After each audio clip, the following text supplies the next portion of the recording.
Now listen, when you're on stage, you are never to stop smiling. All times, I don't care if someone hammers a nail into your foot. Tell you what I'm gonna do. You got a grandma? Conflict resolution is a skill that is indispensable in a day and age in which more communication turns virtual, and as such can be more difficult to understand. In Don Zelitis' Snappy Happy Half Hour, I will explore the way that nonverbal communication affects the ways individuals interpret our ideas in this increasingly digital world. Nonverbal communication, unfortunately, is not something you can skip out on. As long as you live and hopefully get outside your house, you'll realize the potential our movements serve in addition to our abilities to interact and find positive communication resolutions with others. Thankfully, Don Zelitis is an expert playwright, in addition to the many times my partner and I have successfully performed this script.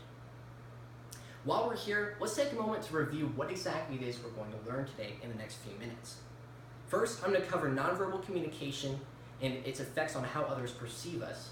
In addition to, we're going to discuss how conflict resolution is necessary to be successful. So first, let's discuss nonverbal communication and others' perceptions. Nonverbal communication has a profound effect on the ways others see us. Trust me when I say there really is nothing quite like getting flipped off by a mime. But that is exactly what happens in Snappy's Happy Half Hour. Now, our textbook, Real Communication, identifies nonverbal communication as the process of intentionally or unintentionally signaling meaning through behavior other than words. Now, to further explain, let's get back to the mime, Henry the mime to be exact. He says, "You think you can find a better way than me? Check this out. Check out this miming action. Oh, you've been served, but you know what? I'm going downstairs as I go." Now, pelvic thrusting is just one way we can send verbal or nonverbal communication signals. Understanding nonverbal communication and its power is just as important as comprehending the necessity of conflict resolution. Now, conflict resolution is key in this day and age. Directors have a certain way of getting straight to our hearts, and Luca, the director, demonstrates for us how conflict resolution can go totally wrong if used incorrectly. Conflict resolution requires us to make choices that interact with others in a positive light to actually find a solution instead of using failed channels of communication. Let's take a closer look with Luca. "No, you didn't. I'm gonna find your grandma and shoot her in the face. Sorry, not sorry." Now, the good news for us is this. We can use conflict resolution to prevent scenes as seen below.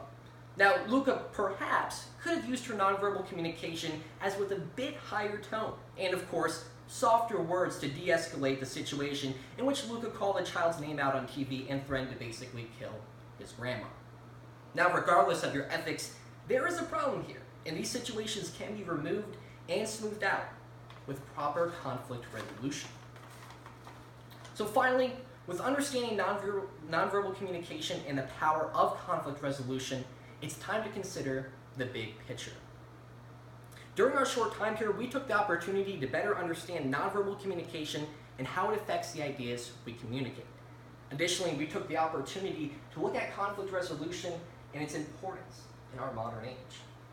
However you look at it, conflict resolution is an indispensable skill where communication turns ever more virtual and harder to understand. We better understand this concept in addition to nonverbal communication and its effects on our ideas perceived in Don Zelitis' Snappy Happy Half Hour and our textbook, Real Communication. Now, as Tank the Techie once asserted from the play, I think it's time for a teaching lesson about the dangers of abusing prescription medication.